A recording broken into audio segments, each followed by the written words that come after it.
every trick in the book. I'll try my best to get you hooked. I'm gonna use every trick in the book. I'll try my best to get you hooked. A quick introduction for describing my side. My face is forgettable, a regular guy. Now I can be anyone, anywhere I aim. I just need the mindset, a story and a name. Just started working here, haven't got my badge yet. My hard hat and clipboard's the same as all access. Data center rooftop, finished with my case soon. Taking people's lunches from the bags up in the break room. Talking through my story, recited it with confidence. Make you feel at ease, disregard your common sense. Now I'm in, hope you're ready for the consequence. Cause I'm picking locks, slipping off with all your documents. Welcome to the social-engineer.org podcast number 32. Number 32. Thank you, Dave. That was right on cue. We're with our panel this month, the ever so lovely Ping Look. How are you, Ping? I'm very good. Thank you. Are you sporting your title of GED? Yes. As a matter of fact, I am. Things over here in Seattle are actually dry and sunny today versus the perennial rain, but I was unable to go skiing. They closed the passes. Avalanche control. It better be nice, because I'm coming out there in a couple weeks, so it better be really nice. That's all I got to say. Yes, you're coming out, and I won't even be in town. Yeah, it really hurts, by the way. We'll talk about that in a minute.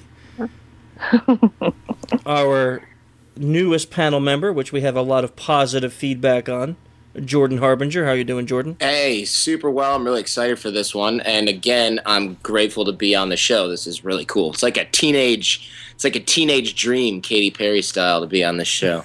We were really hoping you wouldn't quit after last month's, 2 hours of straight urinating sounds and things like that. So we're happy you stayed with us. Yeah, no, I figured you guys get a mulligan on that one. Thank you.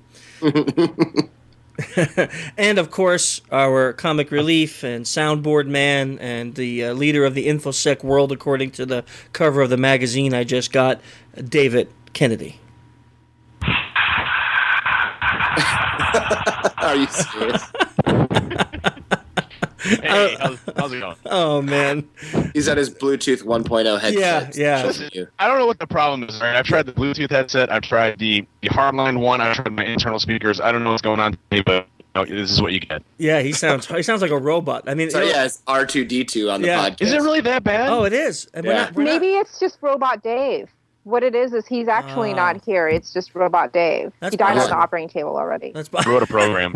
Yeah, it's like set 4.0. It's like in Terminator when he's got to prove who he is, so he takes out his eyeball and you see this half robo face. We're getting that from Dave right now. Yeah. That's what's going on. Does it really sound that bad? Well, we started off with Dave, Yes. like on a wireless signal on the Edge network, tethered to his phone. I'm on a one bar. CRT. I don't get it. Yeah, I don't know. I got two chipmunks running my internet in the middle Yeah. of the boondocks here, and I got better connection than you. I love it. Time Warner Cable in LA breaks whenever it rains, but I'm fine, and you got like your 7 gigabyte per second connection, and it can't work Skype. Well, it's more like 32, but Yeah, Yeah. he's got $10,000 a month. a month, right? An hour. But for $10,000, he gets 10 seconds of actual, real, clear service. Yes, that's Right. true. So it's like AT&T. Well, Basically. the only thing I can think of is this little thing's missing a like one of those foam things that go at the end of it. So I don't know if that has anything to do with it. Oh man, that's probably because you were just like licking it and stuff, from what you were saying. I was looking at yes, Melts in your mouth. not in your hands. Oh man, we got a lot of stuff going on since the last podcast. Let's see. Let's just talk about a few things. Ping, I'm just curious. In our contest that we had going on since last month, you have any update as far as who's beating who's winning right now? As the sign-ups Well, to be fair, of course, the social engineering course is doing better because it was open for about 4 weeks longer than Dave's course. That's okay. Thank you. But the key words in that sentence are, of course, the social engineering class is doing better. Thank you. We'll just cut the rest out after that. That's not fair, Chris. Listen. I think for once, thank you very much for being nice to me. We are welcome, Dave. You are very welcome. Man, I don't know what's up, seriously. The contest will really start after the Europe event because that's when we're going to start seeing really big pickups. We were going to announce all the classes at the beginning of February, but we decided to wait until after Europe to really push the Europe event. And so that's when we're going to see who fills up and who doesn't. If you fill up before the end of May, you're a rock star. Okay. That's like a challenge. And the number of rock stars I have are few and far between. Well, come on, guys. I want to be a rock star this year, so, talk to your companies, help me beat Dave. Can you absolutely imagine Chris being a rock star, though? I mean, dude, you don't look like one. No, not at all. It'd be kind of a scary rock band, don't you think? Yeah, so let's not go that far. I'd play like the accordion or something. the electric accordion. The keytar. Yeah. You could be a keytar player. I'd play the air guitar. That would be my instrument. Yeah, I would rock it. That'd be That's awesome. so hot. Thank you. So hot. So, okay, so we have to wait. I guess we'll wait until the end of next month when we do our next podcast to see where we're at, Dave, and before I can gloat or cry. Depends on which one happens, I guess. I'm hoping the latter. Yeah, I'm sure you are, I was thinking about this contest we have going on, and I'm saying it's kind of really silly, the fact that if I win, I give something to the students from my class, and if you win, you give something to your students from your class, when really it should be the other way around. Like, if I win, you should be the one paying. Yeah, you should be providing something to my students, and if you win, I should be providing something to your students. You're confusing me. Yes, an exchange. Oh, okay. Yeah, that sounds good. What would this be? Let us think on this. Me with a reverse banana hammock? Oh, no, that's not a gift. Oh. Everyone loses. Oh. Everybody loses. Sorry. You're right.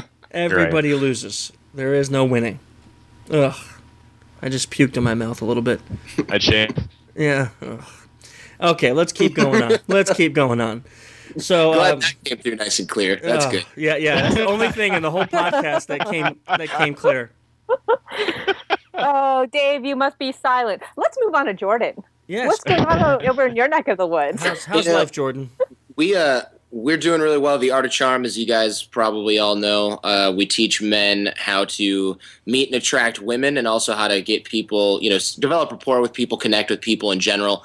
When we've had a lot of guys really interested in what we do come through the SE podcast, which is really great. So maybe I should throw my hat into the ring for signups of stuff, because I think your guys are signing up like crazy, all these social engineer and computer security guys, because I think the human element obviously is a hobby with all of them that they focus on. We've had a couple guys who registered for actual live training boot camps, which is amazing. And we've got a lot of guys signing up for our online academy, the Art of Charm Academy, which is like an online university for some of the fundamentals of what we teach. So I want to give a shout out to all those guys who've written in and checked out our show because of this. And hopefully we'll see some of you guys in our live training. And I think I'll also, if I got to throw the contest into the ring, I'm going to dominate you guys. Yeah, I'm not competing with you because I know you would win. Okay. I mean, right, Dave? I mean, come on. Like, a class on actually how to pick up chicks at DEF CON. Okay, whoa, wait. Now, do you want to compete with that? Paying people to go to the class, right? So think of it this way, though. You probably have a better chance of winning over Jordan because your people's bosses will send people to go to your class. I'm not so sure they'll send people to take Jordan's class so that they can get a wife and be happy. They don't want them to be happy because then they can't work. Yeah, exactly. If they're happy, they're going to start taking vacations and stuff to be with the people that they love instead of sitting in front of their computer. But I mean, we could do it just by pure price of admission because our courses are much more of an investment, I think. No boss in their right mind would send anybody through. Well, actually, that's not true. We have companies send their staff through, but I think they have deeper pockets. Although I don't know. Some of these computer security... I feel like... Wait, hang on. Back up for a second. Companies send their staff through your course? Yeah, we've had a couple... What kind of companies? Send guys through. We've had a couple of web companies send their guys through. We've had some government contractors come through, but I can't say from where or which government. No, I'm not asking where. I just was really curious what type of companies. Was it like a gift or a bonus that they gave to their guys? There's some of that, and then there's some guys who come through because they want, sales teams do really well with this stuff too. Anybody who's selling anything, because learning how to create a connection with people. You know, people buy you. People do business with you because they like you, you know. And at the end of the day, it usually comes down to whether or not that people like and trust you. And so people are willing to pay more for something if they think that they're going to get better service. And the way that they think they're going to get better service is if they have a connection. So a lot of times sales guys will come through the class, you know, even married guys come through AOC because they want to learn how to represent themselves or their companies really well. And imagine if your company had a sales team going out to trade shows and networking, and on one hand, you know, your competitors got 3 guys who are really knowledgeable, but they're kind of not that personable, or maybe they're a little introverted.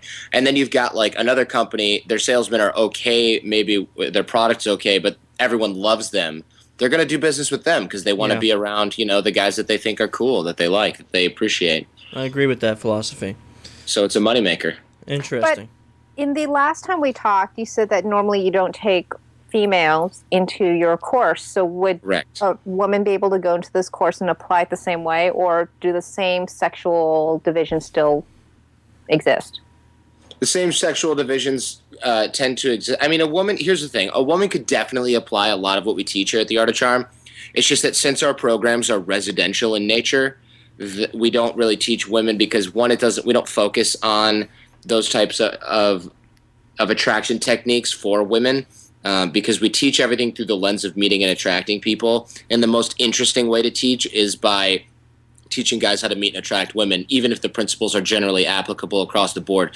And then also, since it's a residential program, the liability of having, you know, a class full of dudes and then one girl is just like a nightmare that I don't really want to deal with, because the worst case scenario is just too much for me to like, I would lose too much sleep over it. Sure. So in the future, you need to have like the women's only.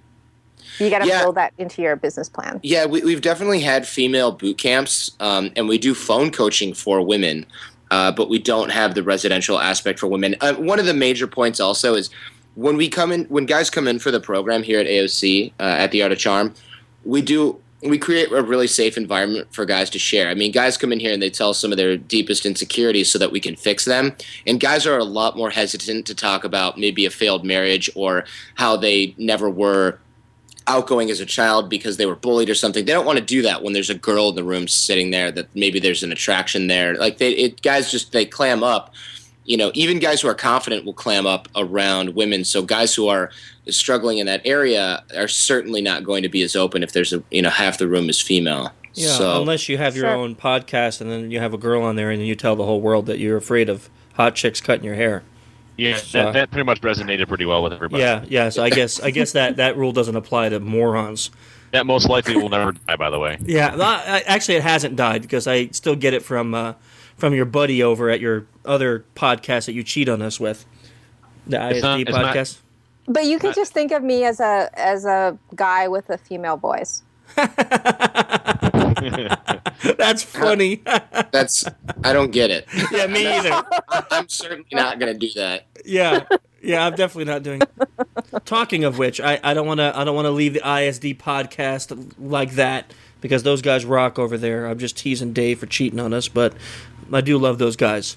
Their promotion of the Brad donation site has been ridiculously phenomenal. They do it, I think, every podcast since we've asked. They've been promoting it, Dave? Yes, they have. Yeah, because I get the pingbacks, and a lot of people have come to that donation site for Brad from them, so that's really been awesome. And they've been promoting our course, Social Engineer course, so that's been a huge benefit too. So I really do love those guys over there. Yeah, they're great, man. I tell you, they're just a great bunch of people. And the ISD podcast is probably one of my favorite podcasts, aside from my home, my birthplace here. Ah, that was nice, Dave. Thank you. It's the nicest thing you ever hear from me, Chris. And after that, it's going back down. So let you know. Nice. That's okay. Well, no, it's okay because no one can really understand what you're saying. So most of your insults this time will fall on deaf ears because it sounds like a robot. Is it really that bad? Yeah. Am I making this up, guys? No, it's cutting in and out. Sometimes it's better, but other times it's really bad. Sorry. It's like really weird too because you're always generally, even when you're on your cell phone calling from some weird place, you're usually pretty clear. Yeah, I don't know what to do. Maybe there's just some sort of weird line interference on the network you're on right now. Well, do you want me to bump off and pop back on? You can if you want to reboot or something. Yeah, let me turn it real quick. Okay, we'll pause for a moment. Okay, so Dave fixed his sound issues. He is no more longer Robot Dave. We have the real Dave with us. It's nice I am here now. Great. Gotta love the guy, you know. So, okay, so we're talking about a couple things. I wanted to also mention some of the stuff that's coming up. RSA is next week. Well, actually, by the time this podcast gets released, RSA will have passed. So, I'm not sure if it's even worth mentioning what's going on at RSA, is it? Sure it is, because you're going to be there. It's a historical archive. Okay, historical archive. So we'll bring it up. So I got you're going to be there, right, Dave? I'll be down there for 2 days myself. What? Yeah, I fly out Sunday night and I get back Monday. I fly in Sunday night and I fly out Monday night. Really? You're only there for Monday? Yeah. Oh, dang. Wow. I'm not flying in until Tuesday. I was about to say, nothing really starts until until Tuesday, Wednesday. I'm on a panel on Monday, and I Tuesday I actually have to go back to the doctor for some tests, some blood work, so I had to be back in time. Uh-huh. Dang, man. I can't believe it. I'm going to miss you. That's actually really was one of the highlights of coming out there was to hang out with you. Yes, buddy. Yeah, that kind of stinks. You're going to be there, Ping? When are you going to be there? I'm going to be there as of Wednesday morning, and then I am leaving Friday afternoon. But I have mostly corporate stuff to do. Like, I have a big corporate cocktail party and the new EVP and the new GM and all this other entertaining I have to do. Okay, well, hopefully you'll ping me and we'll at least see you for a second. I got Wednesday morning. I have I'm doing this like 18-minute TED style. It's not actually TED. It's like a TED style speech that they're recording, I guess, and they're going to put on they're going to stream it online. Yeah, on their online thing that they're doing. So what time is that? That's Wednesday morning at 10:30. Okay, 10:30. No, my flight's getting in like about 10, so I'll miss that. But I'll reach out to you when I get there. And then I think it's Wednesday at 1 p.m. Then I have the big session. That's the 50-minute session. That is the precursor. The 18-minute is the precursor. So at 1 p.m. on Wednesday, I'm giving another RSA session. It's labeled HOT 204. So HOT 204. It's Human Hacking Exposed: 6 Preventative Tips that can save your company. Dun dun dun. And and then Thursday then, and at 2:10, I'm doing a panel on social engineering. Is it the biggest threat? And then Thursday at 4:15, I have a book signing.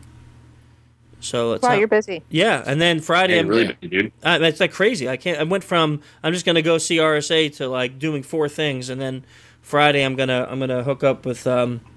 Ekman while I'm out in San Francisco. So That's awesome. Wow. And I think during your panel, if you want to save some time, you can just be like, social engineering, is it the biggest threat? Nah, not really. Yeah. End it early and then go to lunch. yeah, not really. That's great. Nah. Keep getting hacked. It's like the second biggest threat. Yeah, but don't worry don't worry about it. There's nothing you can really do. The first biggest threat Lunch is break. Panera Bread. Oh, man. So, so RSA is going to be pretty heavy for me. I'm looking forward to it. That was my first time out there. So, actually, my first time in San Francisco. So, I'll be kind of cool to be out there with everybody and see what's going on. Crazy driving there, dudes. Be careful. What was that? It's crazy driving out there. Be careful. Yeah, I rented a car. I'm hoping I don't have to use the insurance. Where are you going to park this car? At the hotel. Do you know? It's like $50 a night, dude. What? It is so expensive. It is really bad. I would say ditch the car if you can. That's just me. Really? Go with a taxi. Ditch the car and just use taxis everywhere? Yeah, well, yeah, I would, but I mean, Jordan is closer to that area. He would know better than I would, but every time I've been there, all my friends don't drive. Where are you trying to park? I'm going to be in San Francisco. Where's your hotel? I mean, the Marriott, right across from the Moscone Center. Oh God, it's $50 a night, and it's gonna be packed. Okay. I'm gonna Thank you. I'm gonna cancel the car. Yeah, he's gonna be right downtown. Yeah. Okay, that's cool. So let's see what else do we got to mention before we talk about the guest a little bit. The course is the week after RSA. So the first Social Engineering for Penetration Testers course is in Seattle, Washington. Yay! Yeah, I'm really excited about it actually because Excited for you, dude. yeah, thanks, man. Thanks. I'm like, we got a bunch of great people in the class. We have we have some people from different government agencies and a couple bigger companies coming out to preview it and see if it's something they can use for their security teams and things like that. So I'm kind of excited at the potential, for the future with it. And and this is of course the first time the launching of the class. So it's the first time we're doing it, and Robin is going to be out there with me. So we're kind of excited that I think everyone's excited about seeing what he's got to offer too. I mean, the director of the FBI Behavioral Analysis Unit for Anti-Terrorism has probably got some pretty good stuff to offer when it comes to SE. That sounds awesome. Yeah, I'm really, really looking forward to it. I really am. I'm probably more excited. I've been working nonstop just to make sure everything's perfect and ready, and I probably haven't been this excited about a course in a long time. So I'm hoping. Is he going to come out with you for Vegas? Heck yeah. Yeah, Awesome. we already talked about that. Was like the first thing that we actually booked together. Was telling him that if we got accepted at Black Hat, that he's got to be there for that. He's never, obviously, what he does for a living is different than the technical side, so he's never been to Black Hat. He's never been out there. He has no clue what he's in for, but he's going to come out for that as a trainer. So I told him, this is kind of cool. Your first year ever at Black Hat, and you're coming in as a trainer. That's kind of a unique position to be in. That's pretty boss. Yeah, it's pretty cool. Is he staying for DEF CON so that he can be on the podcast with us? No, he can't. He's taking civil servant. Yeah, that civil servant thing, and he's also taking vacation days for when he comes out to training. So, what the heck is that noise? What is that? I think that was some kind of sound effect attempt from Dave. That's what I was thinking. Didn't that sound good? It didn't. No, it sounded really bad. That was the pee thing again. Oh, it was all choppy. Yeah, it was really bad. Choppy pee. Really it was. bad. It was somebody. It was a Flomax. It was a Flomax pee. Yeah, that was bad. So anyhow, to mention before we talk about the guest, if you like the intro music, oh boy, all of Dave's stuff is busted. Yeah, if you like the intro music, you can check it out at dualcoremusic.com. The song Trust Me that he wrote there is wrote specifically for us on the podcast here, and he has it on the website. You can download it for free if you like the whole thing uncut by the podcast. It's called Trust Me on dualcoremusic.com. You got to check that guy out. I think he'll be out playing at DerbyCon and DEF CON this year, so you could see him at a bunch of places.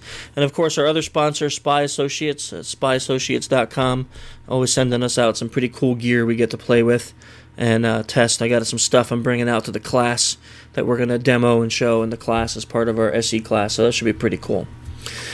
Okay, let's talk about our topic that we are discussing today. I am probably more excited about this podcast, and this is not to negate any other podcast ever, but this is like a long-time dream for me. This guest is Dr. Paul Ekman.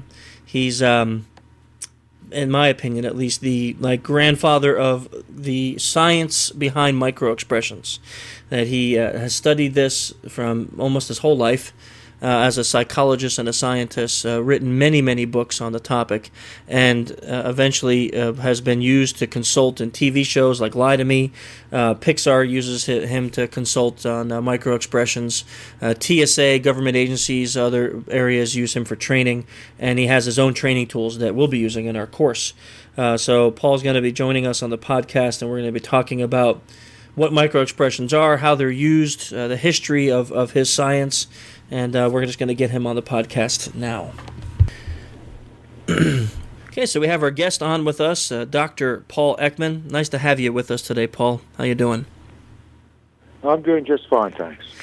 So before we got you on the phone here, we were talking a little bit about your history and your science that you've been studying of microexpressions. How long has it been that you've been actually researching and studying this science?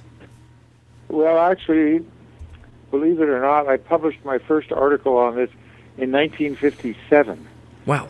It's a long time ago, and it's not too bad an article. It was, I was in graduate school and I wrote my first study up, and the work on facial expression really got serious in the middle 60s when I did my cross-cultural research, and my discovery of micro-expressions was around 67. I first published an article about that in 69, and it wasn't until around the 1990s that I was convinced I had learned how to be able to recognize these, that I could develop a way of teaching other people to do it, because it has so much practical benefit, and in a variety of ways. That was before there was evidence of its practical benefit. Now there's quite a lot of evidence. And it wasn't until about 2005 that I put online a training tool that allows anybody in an hour to become quite able to spot these micro-expressions without, you don't need slow motion. Unless you want to show it to someone else, you don't need to replay it a second time. You just see them as they happen. Now, maybe for some of the listeners who aren't familiar with even what the science is, what is a micro-expression? Well, normal facial expressions, the ones that we're used to seeing, and nobody needs to teach us how to recognize them, are on the face somewhere between a half second and 4 seconds. If they're there longer than 4 seconds, it's very unlikely that they're a real expression. They're somebody who's either falsifying or making a mock expression. But when people try to conceal emotions, they can sometimes be compressed in time to as short as a 25th or 1/30th of a second, which is as finely as we currently measure them. And most people then won't see them. They're just a flicker. And that's what you can learn to see. Now, there's another way that emotion can be concealed, which is not by compressing it in time to produce a micro, but compressing it in scope so that it's very, very, very tiny. And that we call a mini expression. And we have a separate training tool that teaches people to recognize that. So both of these things occur at least some of the time when an emotion is being concealed, either deliberately for a variety of different motivations, or the person is unconsciously repressing the emotion, and so they don't know what they're feeling at all. But the face is showing it. It's leaking in a micro-expression. Interesting. Dr. Ekman, on that same sort of token here, is it possible then, since some people can try to conceal those expressions, is it possible for people to maybe fake them or manufacture them? I think it's extremely unlikely because it's so fast. And I was the scientific advisor to a television program that was on for 3 years on Fox Network called Lie to Me. And I worked with some actors then to try to get them to make a micro-expression because we needed it for the script. But it didn't look very good.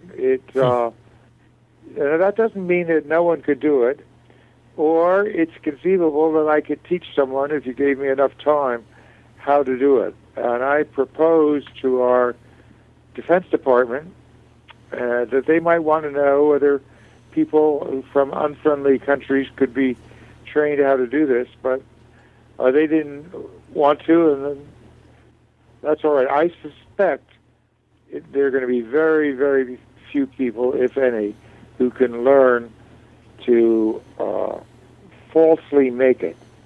That is, to generate it in such a way that it looks to a skilled eye natural.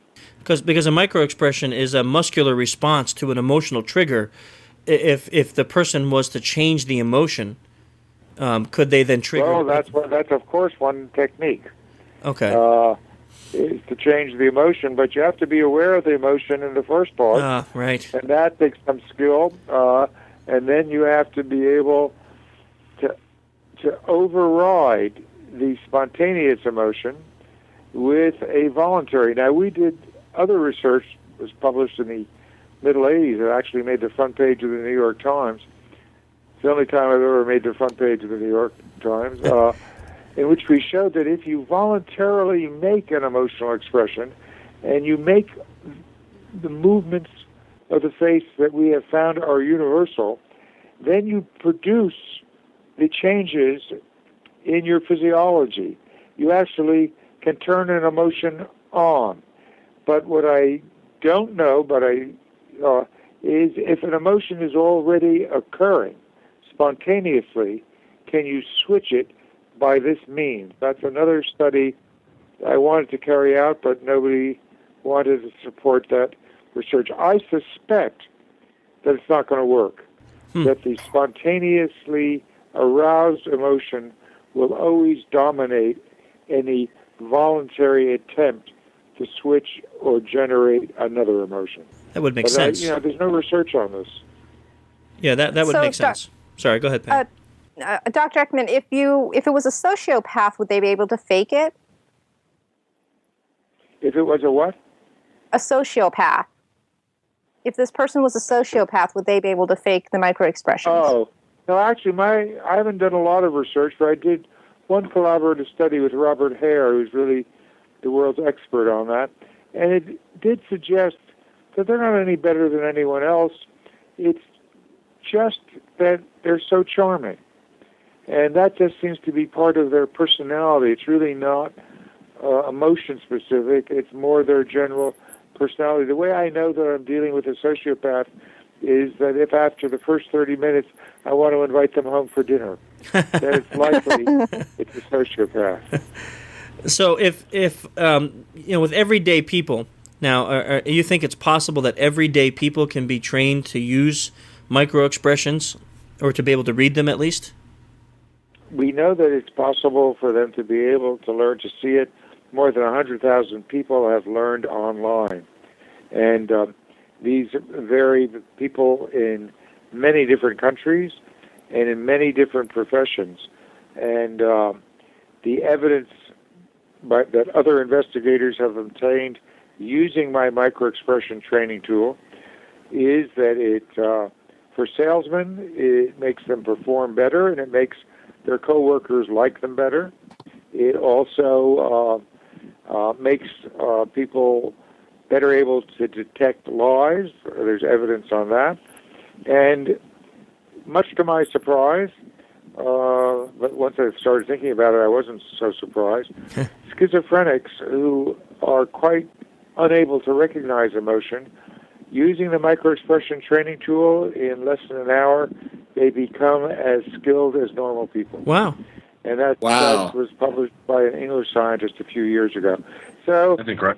This is, the unusual thing is, if you could learn to do it, why doesn't everybody learn? Well, you can't learn without a certain kind of practice, and you don't get that in ordinary life. Yeah, that's true. So nature didn't give it to you, but it gave you the capacity, and we give you, with this online tool, the practice and training you need to be able to do it. And you'll be able to get up to somewhere between 80 to 95% accuracy in spotting them.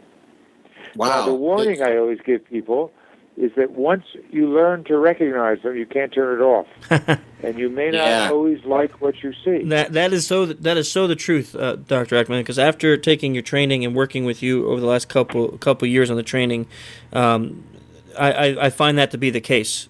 And it could be like off-putting at first. Like if you think you see something and someone's not being real with you, or they seem to be fake, or it's not real friendliness, or they're not really liking you, it affects the way that you might have reacted with them before you knew that information. At least in my case. That's very true. But you always have to be very careful that when you spot a microexpression, what you know is that an emotion is being concealed, but you don't know why. Maybe it's being concealed because the person is embarrassed about how they feel. There are a lot of, maybe it's being concealed because they think you would get too upset if you knew how they really felt. it's not necessarily that they want to take advantage of you. Of course, that's another reason, but it depends on the situation and your relationship with that person. And we're working on another training tool that teaches you the skills of once you spot a microexpression, how you can best respond to it. But the first step, and the one that people can learn right now, is how to spot it, how to see it. And unless you've got some impairment in your vision that can't be corrected with glasses, everybody can learn this if they want to. So I see a lot of debate on this online. Is it possible to detect deception then using the ability to read microexpressions? Well, our findings suggest it's one of the three most important clues. But if you want to, let's suppose you are, we've trained a lot of people in law enforcement, and we've also trained a lot of people in the TSA, the Transportation Security, the people who are watching you, not the people who are going through your bags but these are people who are standing off to the side. You may not notice them. They're watching and looking for malevolent intent. Now, then you don't want to just be 70 or 80% accurate. You want to be as close as 100% as possible, because as Osama bin Laden said before he died, we only have to get through once. You have to catch everyone. And so then it's micro-expressions, it's gesture, what we call gestural slips, it's voice and speech. And when we train people on this, we do spend an hour on micro-expressions, but we spend another 35 hours teaching them and letting them practice with real-life examples. So in my book, Telling Lies, I list about 32 different clues to lying, but this is the only one where you don't have to take a class. You can learn it online, and that's what people are doing, and it certainly is a very important one, and you'll never be bored when you're sitting in an airport and a plane's delayed. You'll see all kinds of things on the faces of the people around you, and you'll never be bored when you watch any of these presidential debates. Or news conferences. I have such a good time with these. So who do I need to vote for? Is it Romney or Santorum? They're all very interesting to watch. Now, I, as a policy, since all of my research was supported by the federal government, I never comment on anyone who's in office or running for office or is in litigation. The only person I comment to is my wife. And I keep telling her, well, take a look at that. Oh, my God. The other day, there was a very well-known politician who got angry for a moment, and it was a spectacularly beautiful example of a micro-expression. So I stopped the DVR, backed it up, and froze it so my wife could see it, because it was such a pretty one. Does your wife ever get tired of that? I don't do it too often. Oh, because I do what that. What you really get tired of is if I pick it up on her. I do that sometimes. I'll play the TV in slow motion during the news, especially, and yes, and it just gets she'll just leave the room. She's like, "This is irritating. I can't hear what they're saying," and all you want to do is watch what they're saying. And I'm like, "But it's interesting to, before you hear it, to see what they're saying and then to imagine, oh, this is a bad story, or this was disgusting or something, and then go back and play it and see if you were right, that the story matched what their face said." Yes, it's a lot of fun. Yeah, I think so. But you have to be, interested in this. And, it's interesting what your wife said, because what our research has shown is that if you have completed high school, and especially if you've completed college, then you are someone who is very word-oriented. And even if I tell you this person might not be truthful, you're still going to pay most attention to the words and very little attention to the face of the voice. And you've got to really teach people. I mean, I don't know about you, but I was brought up, children were to be seen and not heard, and the last thing you could ever do was to comment on Dad's expression. Boy, would you get in trouble for that. Yeah, that would have got you a beating. We are very polite viewers, and we basically often get misled because we're being polite and we're ignoring the clues that are there. And but this is one that's worth learning because sometimes it's going to be useful. It's certainly going to be useful if you're in any aspect of the business world that deals with people or any aspect of the health profession. And we're beginning to train teachers so they can better monitor the emotional responses of their students. So it's got enormous, and of course I work with all the animation studios so that when you see King Kong, those expressions that are on his face are coming from my work. It's amazing.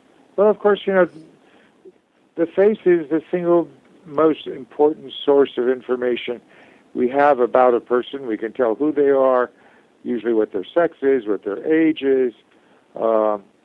We can't tell their character, although we often think we can. Well, our findings show you cannot judge character accurately from a photograph of a face. But you can certainly tell emotions and concealed emotions. That's interesting.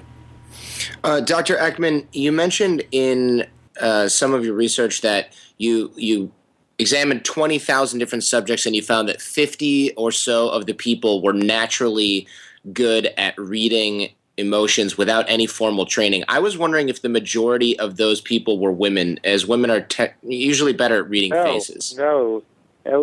Some women are very disappointed to find out that, no, we found just as many men as we did women.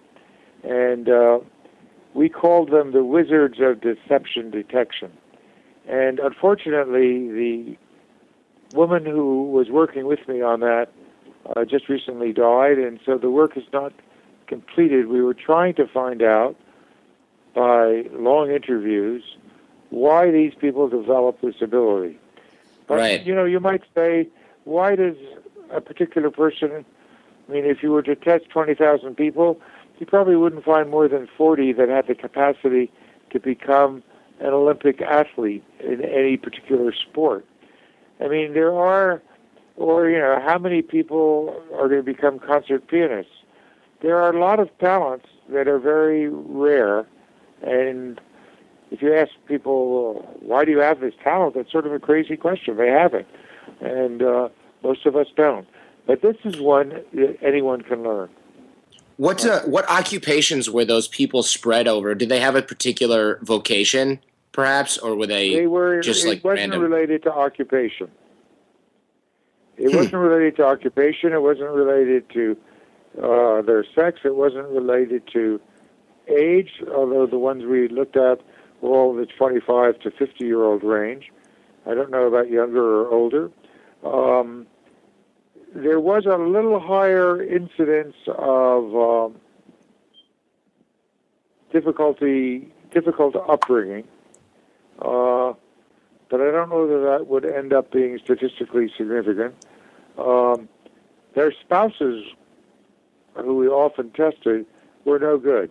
Their spouses were like everybody else. So they had a real advantage over their spouse. So what was there one identifying piece of data that said this is why these people had this ability? No. No. We never got to that. Wow. We might have been able to find it with more time, but we never got there. Huh. Interesting. Well, I have a question. Someone getting into the microexpression field, is there any tips or pointers that you can give for certain things to look for? I know your site has a lot of great resources and tools on it, but just sitting in a room with somebody or with a group of people to sit back and just listen and look, is there anything that you can give as kind of a pointer to start thinking about this type of behavior and what to really look for in patterns for microexpressions? Well, the issue is that you need not only to get the training and the feedback that we provide, and about the differences between closely related emotions like fear and surprise, but you need to practice it.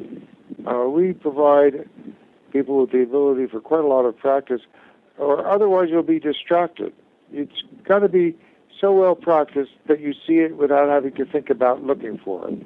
But that can be acquired in an hour. Now, within an hour, most people will get up to 80% accuracy.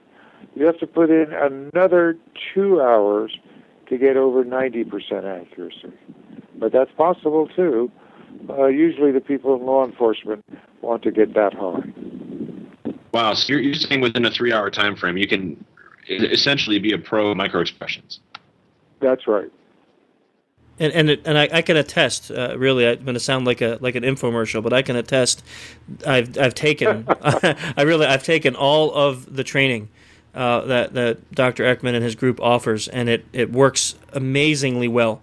And I love the concept of the pre-test, how you have your software set up, that when you first go in, before you do anything, before you even take any training at all, you take a pre-test, and it shows you just how bad you are. I mean, they show you all these micro expressions at 1/25 of a second, and you're guessing what they are, and you're failing, and then you take the training. And after an hour or two of going through the training, you take your final test, and it's amazing to see how much you were like, wow, I didn't notice that before. And all of a sudden, your brain's been trained what to look for, and now you're seeing these micro expressions. And it does become, I think you mentioned this before, Paul, it does become like a little weird afterward. Now you're looking at everyone's face everywhere you go and trying to see what their reactions are, or what they're saying, if it's the emotion is matching what they're saying. One of the interesting things is that people show micro expressions. They're more likely to show them when they're speaking to you than when they're listening. But if you say things that are emotionally provocative, you may often see a micro expression on the listener. So, for example, I've told people in law enforcement, just because a suspect won't talk doesn't mean you can't get information. You can continue to say things to them about your suspicions about their crime, and you may well get a micro-expression that will be very useful in determining whether they are the person who committed that crime. Wow, now that is an interesting piece of... It's being widely used. It's being used by our special forces when they interrogate people about where weapons are hid, and it's being used by law enforcement. Mm-hmm. So if you ask a question that elicits an emotional response and you see the response, you can then know this is either a good or a bad path to take for questioning. You can. Suppose I say to you, all right, where'd you hide the bomb? Is it over to the right, and you point to the right, or is it to the left, and you point to the left? Well, you may get a micro-expression that tells you which direction, and you can start narrowing it in. And it just takes skill as an interviewer. And this will only occur if you're dealing with something that's emotionally charged. If you're asking people about things that they don't really care about, and they don't care about concealing their emotions or what their emotions are, then this isn't going to happen. It's going to only happen when there's a very strong emotional feeling. Like the opening first minute and a half of this television program, Lie to Me, which I advise them how to do this. They have a suspect in that first minute and a half who's planted a bomb in a black church, and they're trying to find out which church before the bomb goes off. And so they start naming churches, and they watch his face, and they catch him. And that's because I told them about how to do this, and I told them about an example which I can't describe publicly, where it had been used to catch and find where bombs were.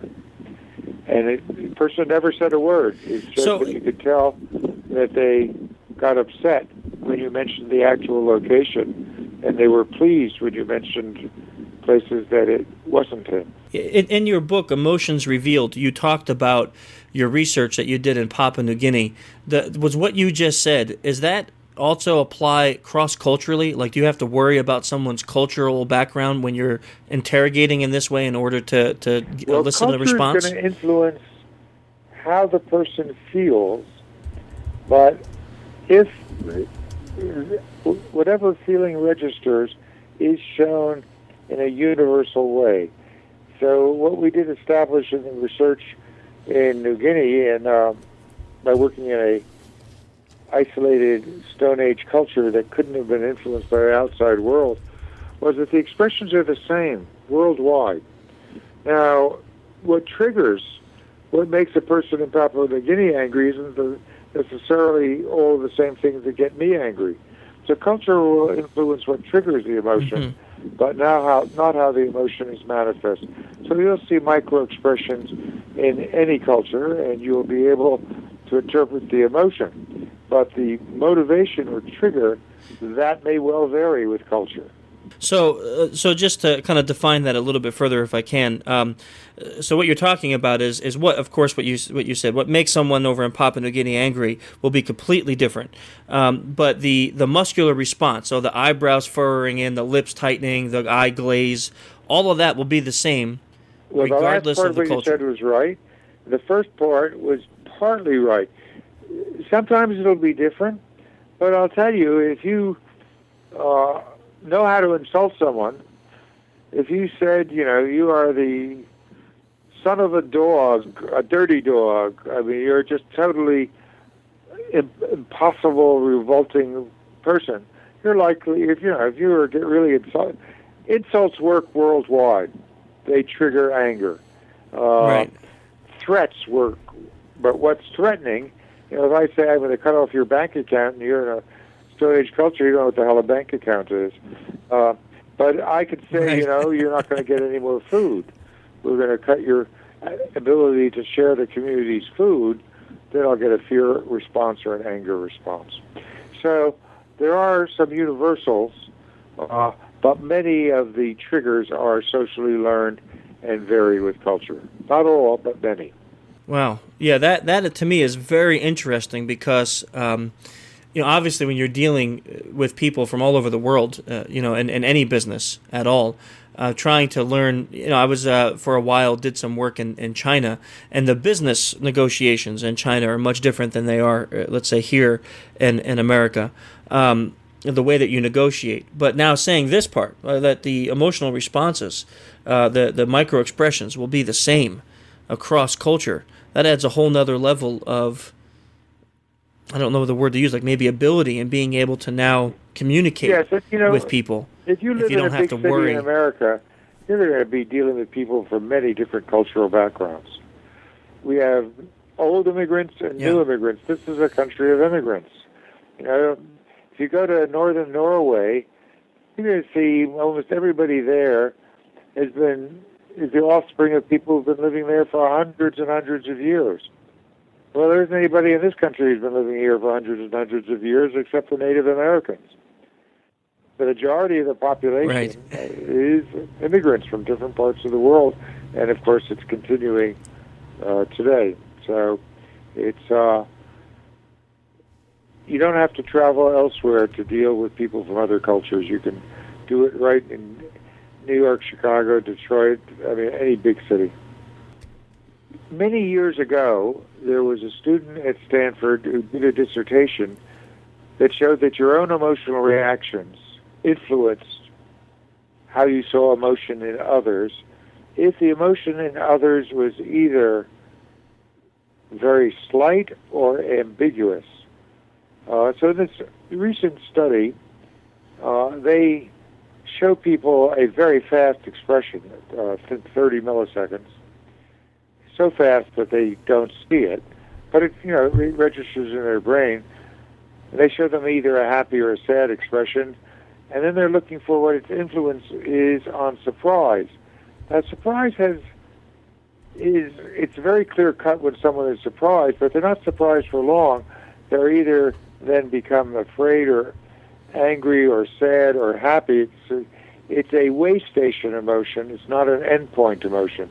So what they're doing is influencing your perception of surprise. If you're primed with happy, very fast happy, then you'll see that this is someone who's surprised about something that's happy. Now, if you had training on micro-expressions, you might be more aware of this very fast expression, and it might have as much influence on you. But the more general thing is your own emotional state will influence to some extent how you interpret another person's emotions. If I'm very angry, I may be likely to see anger in you more than I would be likely to see sadness. But it depends how sad you're looking. If you really give me a very strong, sad expression, it's very hard to influence that. If it's on your face for a couple of seconds and it's very intense, and that's so with any of the emotions. It's only when it's brief or tiny or ambiguous that you can influence it by your own emotional state. So, like in this study that was done at Northwestern University, it's a really long name, but Neural and Behavioral Evidence for Active Priming is the beginning of that study. They did something interesting where they kind of showed people pictures that should make them happy. You know, pictures of the beach, pictures of puppies playing, pictures of babies, people smiling, and then there would be a 1/25th of a second flash of a sad emotion or fear, something along those lines. And when they did, they had this EKG helmet on the person, and they were able to see that the response in their neural network was that it triggered sadness or fear, whatever the emotion was that they were displaying. Even though that the overwhelming idea of the images that were being shown should have been happiness, that they found that when they did this with their test subjects, that it actually triggered that other emotion of fear or sadness. So does that work? I mean, that's a video now, and that's a controlled environment. But does that work on a human level too? Like if someone were talking to you and maybe even talking about something happy, but flashing sadness, would that have that kind of effect on you? I think that we don't really, the problem when you do experiments like this, which I've done many experiments, so I don't want to knock experiments. You do learn things from them. But if you look at the particular thing you're talking about, it's out of the context of an emotional relationship. I'm with the people who work for me, with my adult children, with my spouse, I have an emotional relationship. Yeah. So how their emotion is going to influence me, if it's my daughter or my wife, is entirely different. And how it's going to influence me if I'm at a high point in my marriage or at one of the lower points, because these things come and go, is entirely different. So the type of relationship and the quality of the relationship and its relationship status is fundamental. And within that context, then the emotional display will have same emotional display, will have different meaning and different impact. Now, in an experiment, you can't look at everything at once. You try to hold everything constant, look at one thing at a time, and that's perfectly legitimate.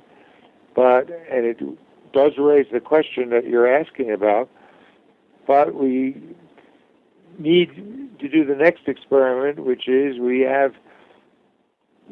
vary the quality of the emotional relationship and look at the impact of the same emotion being displayed in a friendly and unfriendly relationship.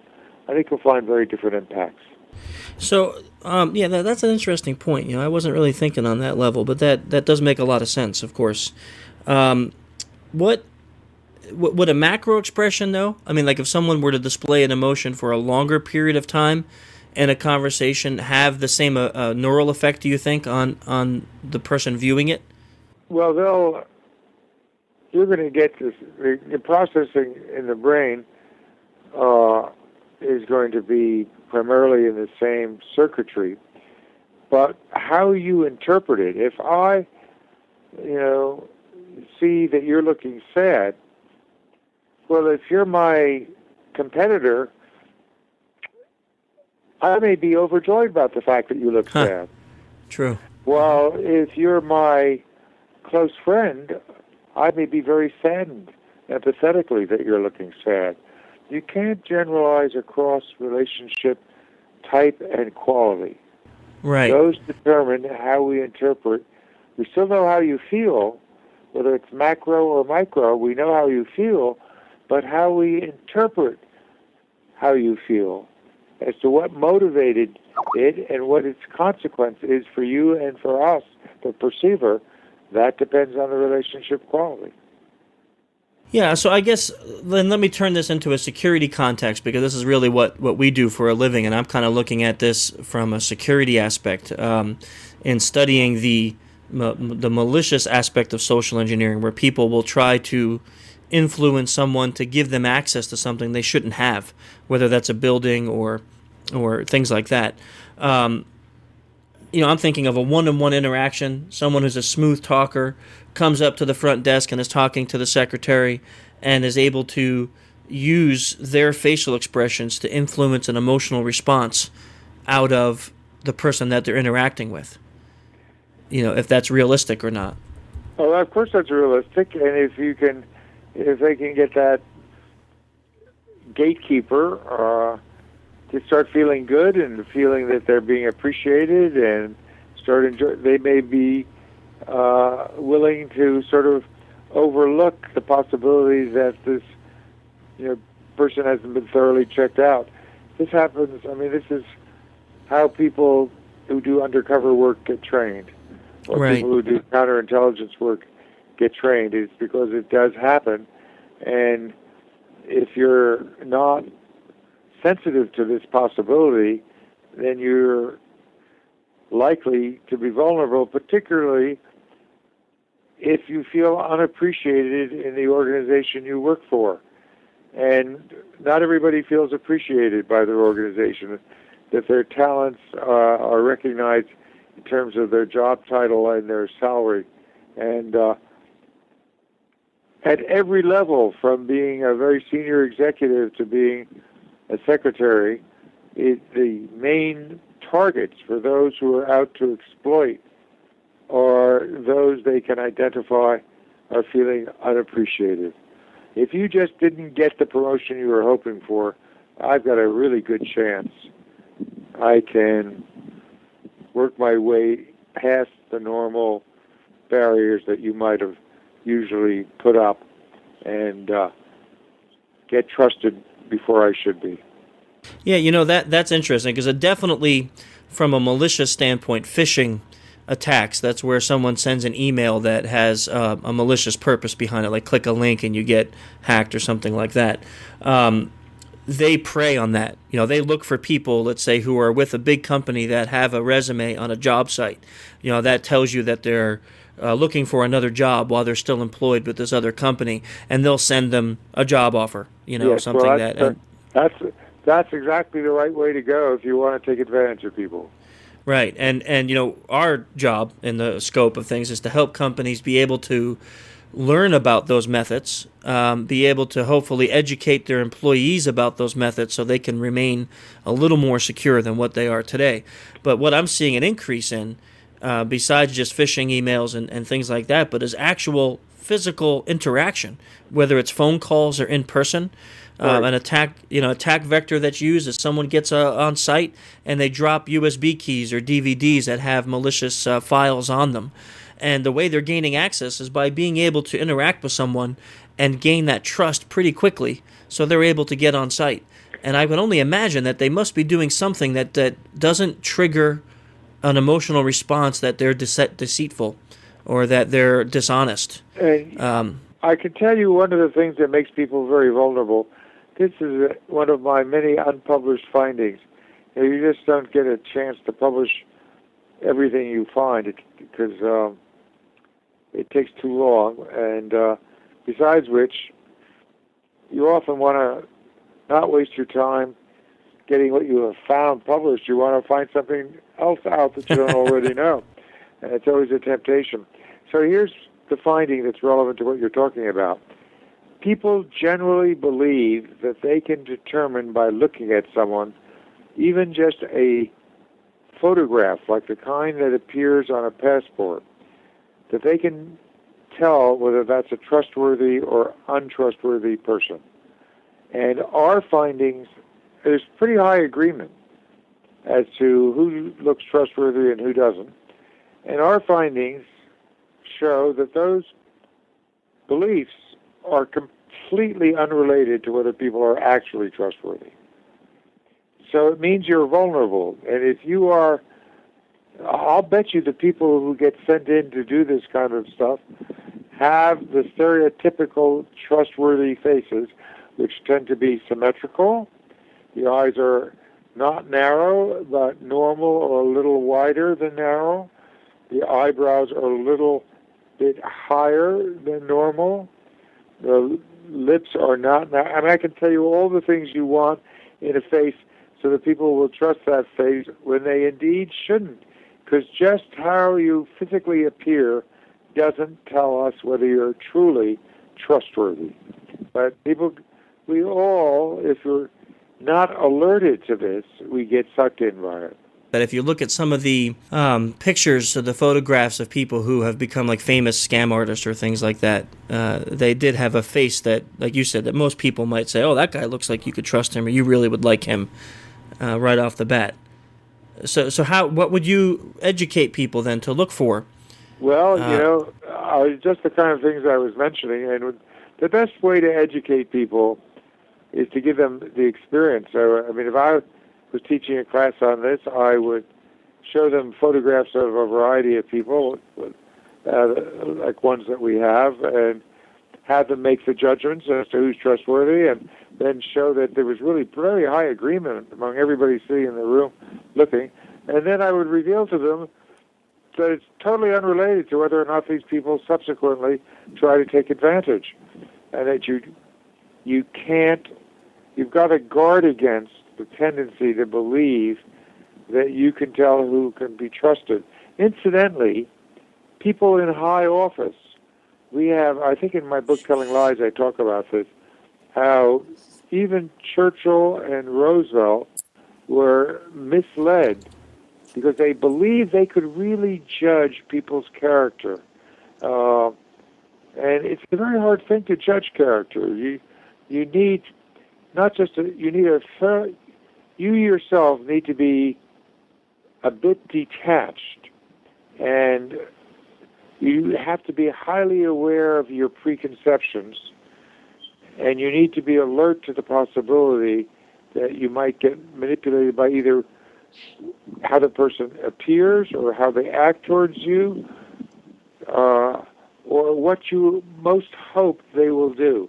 And there are good examples of both Roosevelt and Churchill having been really taken advantage of in this regard, quite deliberately by other foreign leaders. Americans tend to be, of course, it's hard to generalize about Americans because there are so many different people, but I would say middle-class Americans who are at least second generation. In the past, I don't know if this is still current, but up till about 10 or 20 years ago, which is the last time I gathered research on this, their default is to be trusting and to act in a friendly way towards other people. That's much less so of Europeans. They are much more on guard, and they actually think there's something strange about Americans, you know. They'll come up, they'll talk to you before they really know you. And that's true. I think that is true about the sort of core culture in this country. I would agree. It also seems that the further east you go in Europe, the more distrustful people are. I mean, I've lived in Germany. People are sort of on the fence. But then once you get towards the Balkans and then Russia, Ukraine, it's almost like guilty until proven innocent in terms of telling the truth.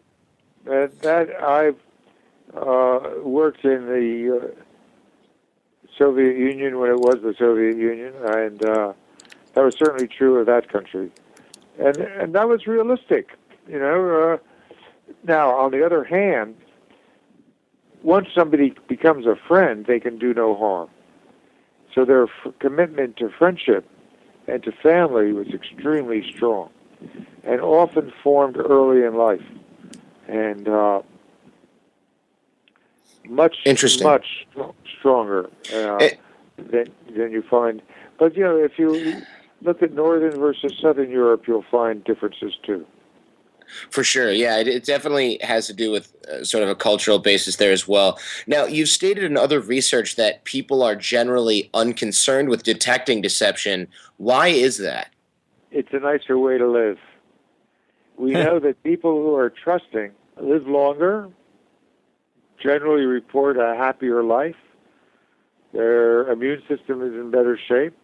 I mean, to be distrustful is not a very nice way to live your life. Now, I mean, if you look at the health records of police officers, I mean, I'm leaving out their being shot. This is not an occupation that's, I mean, it's an occupation that has a lot of health problems. You know, that's part of their job. And they certainly, you know, as many officers have said to me, look, if this guy didn't commit this crime, he's committed some other crime. And they also, you know, they don't believe that anybody really tells the truth. Everybody's lying all the time. The only question is, can you catch them at it? And it doesn't matter whether they're lying. So they see a side of society that makes them very suspicious and distrustful, and that's what we pay them to be and to do. So I wouldn't want a police officer, or I wouldn't want a bargainer, or I wouldn't want a lawyer who's highly trusting of other people. You know, they'll get taken advantage of. But if I'm distrustful, I'm not going to be as happy a person.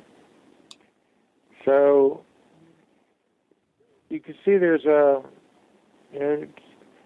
we have to make a choice in the lives we live, whether we're going to be trusting and take the risk of being misled, or distrustful and take the risk of disbelieving a truthful person. You can't avoid both risks. You can, if you're informed, be a little more on guard and careful about who you trust and who you reserve judgment on. You know, it's in this field. Of course, we're not, as deep into it as law enforcement, but it's probably similar in that we see in dealing with companies that get penetrated by hackers or malicious social engineers or things like that. We have to see the things that can occur, that do occur on a daily basis. So therefore, I find, like myself, I am more distrusting, and I don't trust people even in a general setting. Someone calls my house and they say, "Oh, I'm from your credit card company. I want to talk to you about your latest bill." I don't even talk to them. I tell them I'm not talking to you. I hang up on them, and then if I have a question, I call my credit card company from a number that I know is secure. And I'm not sure. I look at that and I say, I don't know if I want to be any different, because then I take the risk of being scammed. But I understand what you're saying is that you spend a lot of energy and time in your daily life wondering if every phone call and every email, every person that's knocking on your door is out to get you, or if there actually could be a good person out there. So I do understand that. It needs to be a really delicate balance. It is a delicate balance, and it depends on what your occupation is, how that balance is going to be registered. And it also depends in part on how you were brought up and the personality that you developed. There are people who are, by the time they get to be adults, are just inherently a lot more trusting of others, and others who are a lot more suspicious. But to become aware of what your own natural tendency is, and to try to exercise more choice as to which stance you take. My own belief is that the best adjusted, most self-aware person will change their stance on something like trust and distrust depending on who they're talking to and the context in which they're talking to them. It won't be the same stance for everyone. But that requires that you become a little more self-aware to exercise choice. The key, the very last book I've published, I don't know whether we're going to write another one, I may or may not, but the most recent book I published is called Emotional Awareness, because awareness is the key to having choice about what you're feeling, how you will express your feeling, about what stance you want to take in terms of trusting people. It all requires being self-aware And that is something that's a separate skill that one needs to develop. So throughout the whole time here we're talking, we mentioned your training, but maybe people would have some more specific questions on it. So can you describe a little more about the training that you guys have developed to help everyday people learn about microexpressions? It's called the Microexpression Training Tool, or METT, MET. And it's on our website, paulekman.com. And there are two different versions of it. There's what we call MET Minimum, which only has images of Japanese and Caucasians. And then there's what we call MET Complete now. I think it's currently called MET Advanced, but we're certainly changing the name to Complete. And it uses people from 6 different cultures, and that's 6 different racial groups, and that's important because both blacks, Chinese, and Asians will show it same emotions slightly differently because of difference in their facial features. And anyone, we've tried to keep the price low, and we've never said anyone who's in law enforcement or national security, if they can't afford to pay us for using it, we make it available pro bono. But I think for everyone else, it's priced reasonably when you consider it a benefit, which is a permanent benefit, and that it's really well established that you can learn this. It'll open your eyes. You'll see things you never saw before. And I always believe that you're better off knowing than not knowing. Now, if you really want to know how other people are feeling, then this is something you want to learn how to do. And then what about there's another tool that you recently introduced me to, and that was the SET. Well, SET, we're changing the name of that to Mini Emotional Training Tool, or Mini Ed, just because we think it's more convenient to refer to micros and minis, so you need a training tool for minis. And those train you also to see concealed emotions, but this time training you to see things that are really small, very small actions on the face, ones that we might ordinarily miss or not interpret. And that takes about an hour or two. And what I'm encouraging, I've just been working on changing the instructions. Once you've gotten access to these tools on the internet, you don't have to do it all at once. You can do 15 minutes and come back 2 days later and do another 15 minutes. So it depends. Some people like to go through and do it all in one sitting. Some people like to do it in pieces. Doesn't much matter. You'll learn these skills, and once you learn them, you don't have to practice them. You'll retain them. I'd like to use the example of learning how to ride a bicycle. Most people learn how to ride a bicycle in about 20 or 30 minutes, but then you don't need to get on a bicycle for 20 years, and you can get right back on and ride a bicycle. And with micro-expressions or mini-expressions, once you've learned to see them, you'll always see them. So you're using it all the time. It's not, as I mentioned, it's not something that you can turn off. Once you've turned it on, you're going to see it.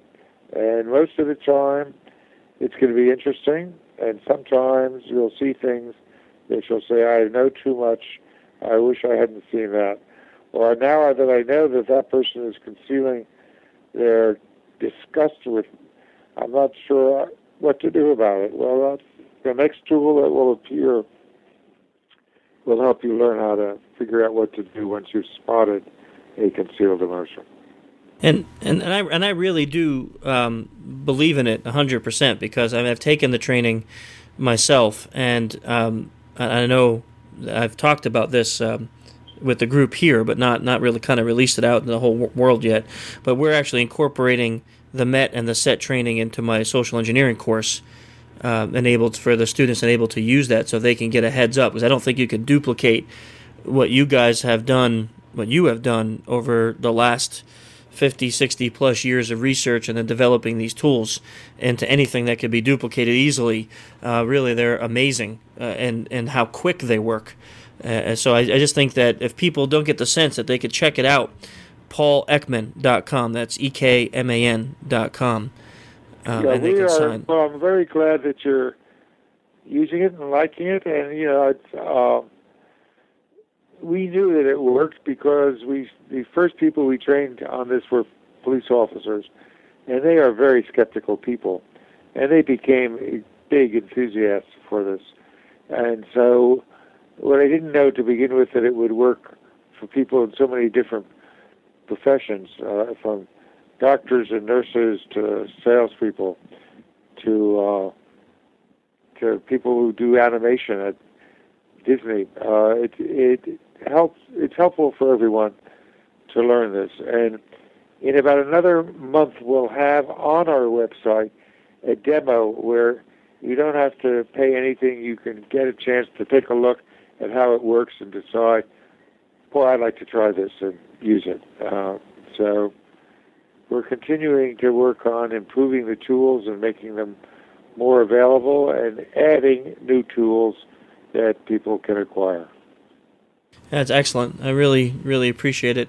And I know a lot of our listeners, they love to read books. Myself, personally, sitting right here on my desk, I have Telling Lies and Emotions Revealed, both written by you, on this very topic, one on deception and one on just the basics of all the 7 emotions that you identified that have micro-expressions. Those are both paperbacks.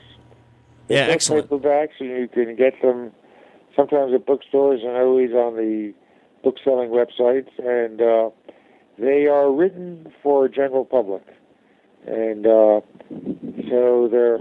they're not really pop psychology, but they're not academic. You won't find tables of numbers. You'll find things and exercises that are very practically oriented to helping you lead a better life and helping you if your job is detecting deception, helping you to do that as well. Yeah. What I loved about the Emotions Revealed book is kind of how it mirrors, I think you wrote this before you had Met, but it kind of mirrors like the preconceived idea of Met, right? Turn to the back of the book, write down your answers of what you think that expression is, then read the book and see if you got it right. I always thought that was a really interesting concept when I first read the book, and then to actually have a training tool that now does that, that's pretty amazing. Yes, and I'll tell you one last thing about the training tool. The earliest version of it was on videotape, and I had to teach it in the classroom. And I did, maybe 12, 15 times. And then I thought, I'll never have time to teach it to all the people who want to learn it. And it's not the most fun to teach. It's a lot of work for the teacher. So that really motivated me to make it into an online training tool where it's fun for the learner, and you don't ever need to sit in a classroom. You can do this wherever you are and whenever you want to do it. So it freed me from having to teach people directly. Yeah, but I don't know. We might all like that. I love to sit in the classroom with you. So I don't know if we can thank you enough for your time here today. In my opinion, one of the best conversations we've had. We really love to discuss the scientific aspects of these things and to kind of dig deep and see what we can learn about it in our field. Because so far our field really has not been analyzed to this level. So this is a really, really interesting topic for us. And I know that the people who start with the training tool, whether it's in our class or just going to your site, are going to just fall in love with it. And it will probably really help many people that are working in the same field that we are here, trying to help companies learn how to be more secure. So yes, I can't thank you enough. We are just living in a more difficult world. Then it's about, it's a world where so much more information is easily available, but it's also a world, for that very same reason, where the danger of exploitation is much greater than it used to be. I mean, there always were con men, but there weren't all the different ways of getting into private information without our knowledge. So the kind of work you're doing is important, and it's going to increase in its importance. And so if you can use things that are evidence-based, then you're most likely to not just be doing things because of, well, it worked once, or this is my hunch or intuition. But this is, and that's what I like about your approach, is that you're trying to use what science is showing is useful. And the more you can stay with things that are evidence-based, the better protected you will be about what you teach other people. Thank you for that. And yeah, I feel the same way. So I feel like this is a good methodology to use in this field that hasn't been used yet before. So just for people to reiterate, to find out more information on you and your training and what other things you have going on, it's paulekman.com. EKMAN. Excellent. I really, really can't thank you enough, Paul, for coming on and joining us. It's been a great pleasure and honor to have you on the podcast. Well, thank you very much, and you could probably tell that I enjoy talking about it. Yes, I can. So I'm glad you could read my emotion over the phone. It's we do have a dual signal system, the voice and the face. Now you can shut your mouth and not say anything, but unless you put a mask on, your face is going to always be telling us something. I like that quote. That's a good one. All right, so let's end with that. Thank you. All right, bye. Thank Bye. you. Pleasure meeting you. I love that guy. That was Wow. pretty awesome. Not gonna lie. That was awesome. We better I'm just have going. recorded the entire thing. I was We like, did. oh crap! With our luck, Now listen, I'm going right into talking about the podcast. I'm not pausing this. I'm just too excited to even think about that. Wow, I can't even get words. Your voice was crackling throughout the entire time you were talking. Yeah, I felt like a teenage girl talking to Justin Bieber. Was it more intense than a woman cutting your hair? different. No, that's different. That I get really uncomfortable and I squirm heavily with that. But with this, I wasn't uncomfortable. I wanted to ask him like a billion questions, and I wanted to talk to him for like 6 hours, and I knew that all we had was maybe an hour, and I didn't want to waste it with stupid like, I love you, Dr. Ekman. Can I? I wanted to like get some really meat, and we got it. I mean, wow, what some awesome information, unpublished research that he did. That is just crazy stuff that he was laying out here. Really. Yeah, that was really cool. I mean, I was so tempted to be like, yo, give me some dark side that I can use, but PG. Dang, PG. I wasn't even sure we were recording still. Yes, we're recording, but the thing that I loved about it is that I think we did get into that at the end. Like we talked about, listen, this is what's happening in the world with malicious social engineering, Right. And he actually went into that. He talked about exactly what type of people are easier to dupe and what kind of people are falling for these things.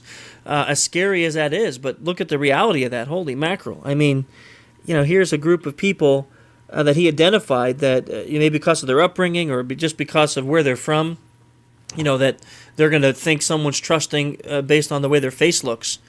I love that when he's talking about symmetrical eyes and everything on the facial features appears symmetrical and good. Yeah, not coincidentally, those are the same things that make people good looking, right? Symmetrical face. Right. Women put on makeup so that their face looks more symmetrical. I mean, so basically, almost like attractiveness is correlated with trust. And we've seen studies that show that people trust attractive people more, which is ridiculous because there's no basis in that whatsoever. But it is an aid to the good-looking person. It's like the face man from the A-Team. He was the con man, remember? But what gets me is that you have that like old idiom that says beauty's in the eye of the beholder. But that's obviously not necessarily 100% true, since scientifically you're saying that, and Paul was saying the same thing, that the symmetrical faces, that these things that are aligned right make people beautiful overall, and overall people will now trust that person more because of those physical appearances. The Pythagorean theorem wins out, right? The golden Right. mean. The hypotenuse of your face is so hot. And so trusting and so Wow. welcoming. Is that like actually what you teach in your class? I'm gonna run that in Vegas. I'm gonna run Yeah. that at DEF CON. I'm gonna be all, girl, You know your what, that- hypotenuse is making me hot. Okay, I gotta tell you this. There's gonna be what do you guys think the male to female ratio is at DEF CON? It's gotta be 98% men, 2% women. Yeah, Challenge it's accepted.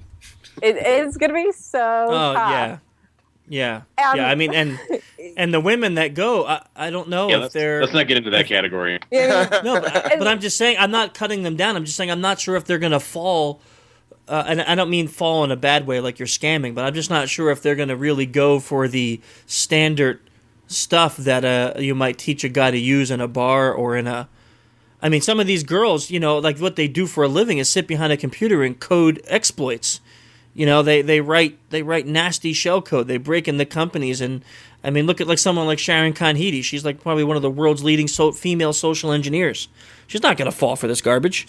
And I'm not saying, I mean, she's. I think she'll appreciate what I teach. Especially, here's what I'll do. Here's my approach for that. Then, I talk about exactly what I do and how it applies, and I'm totally forthright and honest about it. And I talk about exactly how social dynamics work. She'll probably love girls like that. Will probably love topics like that because that's what they're interested in. And I agree. You know what? It's all about the practice, right? And it's actually would be pretty cool if someone's really aware. If you can really get through the barriers. Come on, Dave. You were just on I Am. You helped me out the 1 year. You did. And if you go, and if you ask most people who know, they're like, "Oh my God, don't talk to her. You'll regret it." No, listen. You didn't even know me then, and it was I asked for a favor and you helped me out. I mean, you're a good person under that cold-hearted exterior shell.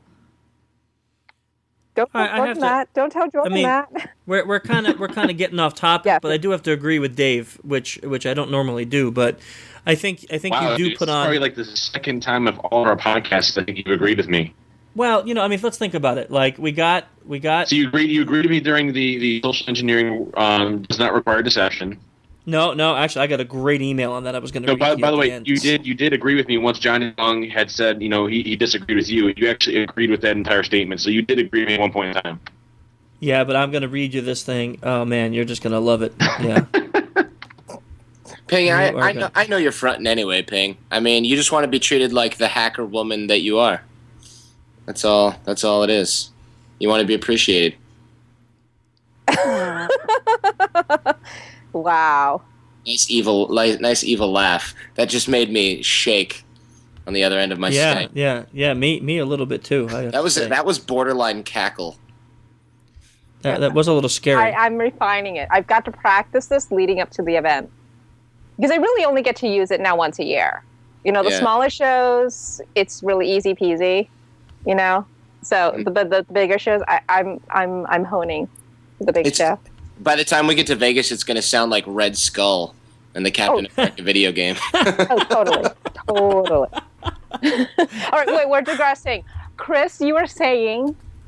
Well, I think he was just agreeing with me on something. Go ahead. I was actually supporting Dave in this. I think that because of the job you're in, that you at times feel like you must have to put on a hard exterior shell because people will take advantage of you. But, in the end, I think you do have a big heart and you're kind of, you're kind of a nice person. Gosh darn it. Don't let the whole world, like you just did, find out. But, then I think that you rip people's hearts out and eat them for fun on the weekends. Yeah. Yeah, there's that too. We'll see how we're feeling by the time July rolls around. Yeah, that's true. We're so digressing. We are. I want to talk about Paul I know, Eckley on the exactly. podcast. Change the subject before we humanize her too much. Exactly. Yeah, I know. Then people will be coming in and be like, trying to high five her, and she'll be shriveling into a melted puddle. No, Yeah. I'll just have to excuse myself from the show floor and not show my face for days on end. So, podcast. I don't even know how to even talk about this. I want to read this. Okay, here's what I want to read. Oh, okay. Here we are. Here it is. Here it is. Dave, you ready? This is a great argument All right. from a podcast listener. So So someone that doesn't have the credential. I'm just saying. Okay, go ahead. Oh man, I'm sorry, Weston. If you're listening, I'm sorry that Dave just cut you down. I want you to know that I appreciate you being a faithful listener of the podcast. Thank you. Wait, is this Dave Weston? I don't know. Okay. I'm just teasing, by the way. I'm teasing. I love everybody. You can definitely have. Your I pants. don't know his full name. He just signed it, but here it is. I was thinking about the ongoing discussion Chris and Dave are having about SE without deception. I'm not sure if it's even possible. Even in Johnny Long's example, deception was involved. You were masking your true motivation by talking about how good the breath freshener was and trying to get the subject or target to use it based on that information, while your true intent was to benefit yourself. Leaving out the truth is also deception. Kind of like Facebook draws you in by offering you a free service when really their intent is to sell advertising to you and collect your information. They're deceiving their users. Granted, Johnny's example had no malintent, but it was deception nonetheless. Beautiful argument, Weston. Beautiful. I don't agree with that. Slapping down both Johnny and Dave in one single large hand smackdown. Listen, I don't agree with that, because in that specific instance, there was no deception used. He was not. You can't argue that. He's saying that we used deception. We didn't use deception. Yeah, it's deceptive. What's when deceptive you say about it? We were 100% honest. Because what your intent. See, what you want is you want me to take the breath mint. But instead of just honestly saying, hey, Chris, you need a breath mint, you deceive me by talking about the great taste of the breath mints and how they're awesome they are, and then you make me take the breath mint. Intent does not equal deception. It does. It does not. It does. How does intent equal deception? So because your intent was to get me to take a breath mint, but you didn't want to tell me to do so. That's not deceiving you. Okay, my intent was for that, yes. So what you're saying is we deceive 100% of the time, every single day when we talk to somebody. If you're not honestly telling them your intent, then yes. That's insane, dude. I was going to say tiebreaker, Jordan. I mean, how crazy you sound, Chris? I'm sorry. I'm with Weston on this one. I think he's a genius. He's obviously one of the smartest people that listen to the podcast. Obviously. Can we get some unbiased opinions? That's why I said Jordan tiebreaker here. Yeah, I mean, I'll be 100% honest. I think you guys are breaking up a little on my end. So if you could give me the two options, and I will weigh them out to make sure I'm not answering half a question.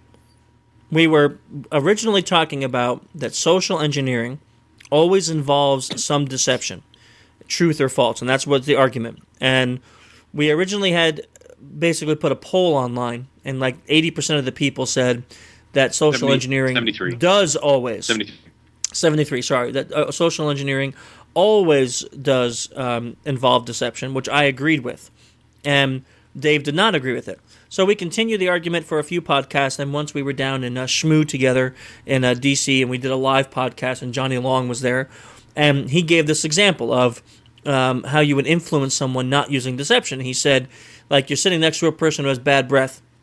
You don't want to tell them they have bad breath, so you whip out some mints, and you put one in your mouth, and you talk about, oh, man, these are the best mints ever. And that statement may make someone say, hey, let me have one. And now you've achieved your goal without deceiving them. Agreed. Whereas Weston, this guy who listens to the podcast, wrote in and he said it still is deceptive because your intent was to get him to take a breath mint without being honest and saying, hey, take a breath mint. Instead, what you did is you talked about the quality of the breath mints and how great they are and hoped that it would influence him to ask for one. So by masking your intent every time, that's deception? Is that the definition of deception in that case? That's the way he's defining it, and I tend to agree with him. Because if that's the case, then I'm looking for a counterexample where potentially you not telling somebody your true intent. I mean, for example, if I'm buying a girl a drink at a bar and my intent could be multiple things. Maybe I want to get to know her, but why do I want to do that? Well, I mean, I think we all know the answer to that, and it's PG, as I'm constantly reminded, so I won't get into it. But Thank you. But because you wanted to take her to Disneyland, right. That's why. And I didn't necessarily mention Disneyland. So does that mean it's deception, or does that mean that I mean, is that deceptive? Because if it is, but what if she already knows my intent, but we just don't talk about it? Is that still deceptive? But how can you possibly know if she knows your intent Because she's without first asking? Hey, Ping, do you know what I'm doing if I'm setting you up? Okay, maybe in that particular scenario, but I'm saying in every scenario, you can't possibly know the person's intent. Or maybe Ping is thinking to herself, he doesn't really want to know me, he wants to know my girlfriend. So he's just using me as a bypass to get to the girlfriend. So you don't really know what she thinks your intent is up front. That's not the argument, Chris. The argument is does intent, if you don't specifically outline your intent for every action that you perform, is that deception? And, I think it is. But Jordan just gave you an example of when it's not. Yeah. No, he If it's gave clear an as example day, where he... if it's clear, okay, Chris, let me ask you a question. Look at how I bet his facial expressions right now are showing anger. And they're not No, micro. if I sit down, if I see you, okay, and I go to give you a hug, okay, what's my intent in that situation? Well, to make me uncomfortable. Exactly right. I didn't say it. But I can think tell secretly, you know it, I but think how do I know that secretly, you know it? Is that deception? I think secretly you love me, and you don't want to make me uncomfortable, but you do it because that's what everyone expects of you right now, But you and know, that's deceptive. But you know what That's my deceptive. intent is in that point in time. I don't specifically outline or say what my intent is. However, you know it.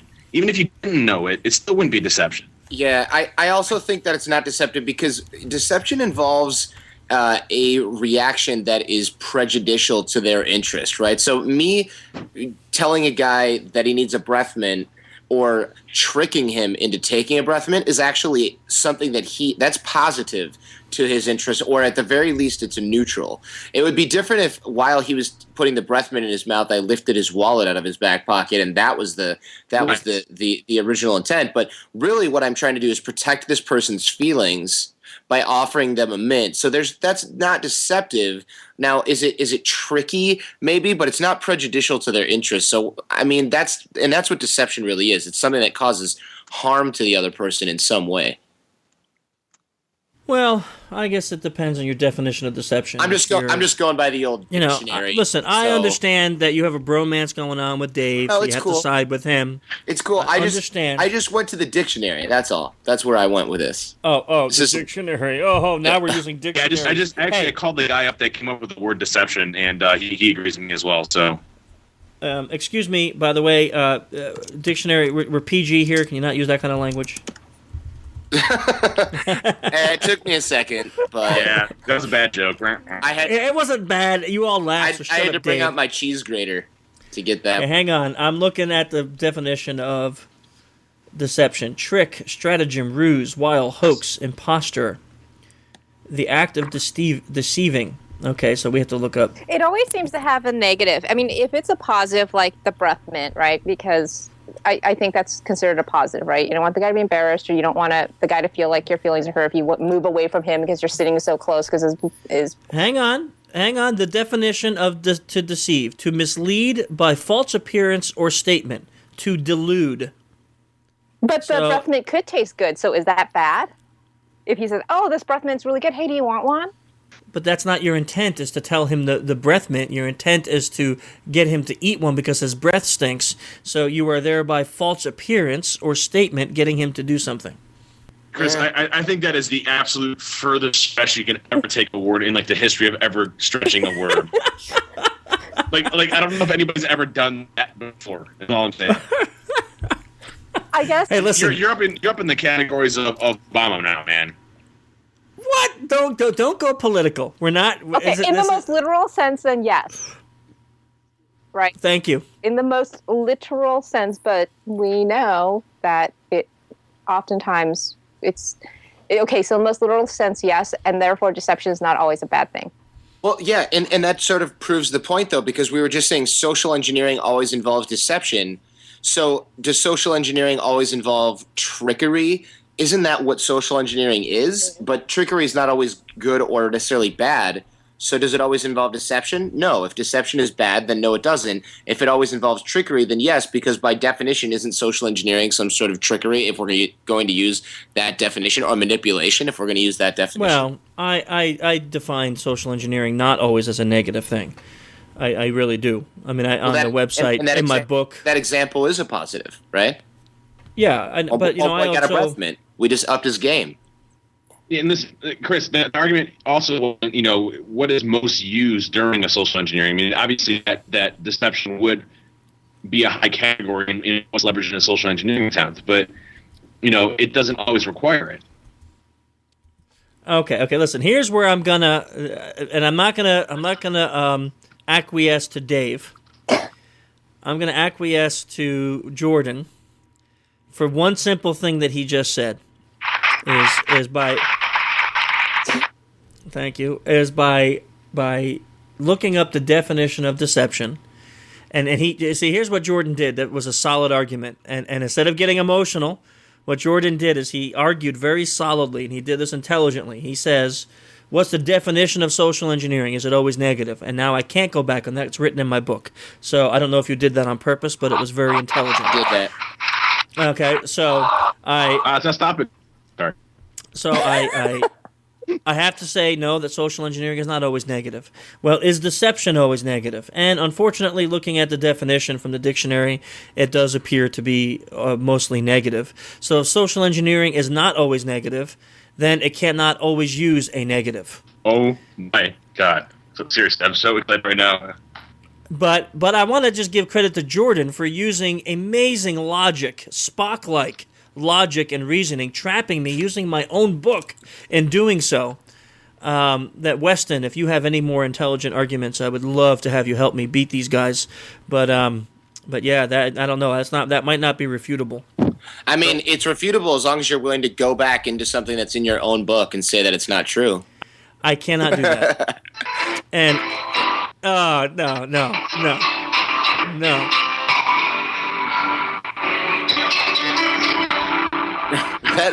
That is the worst quality sound effect that we have on file anywhere. Yeah, well, because first of all, his sound is back to sounding like garbage. Probably because he opened up like 7,000 VMs or something. It's like the tin can on a string sound effect machine. It was like the way Bruce Hornsby sounds like when he's dying. Which, well, no, I won't go there. Anyhow. So basically today we proved that that was right.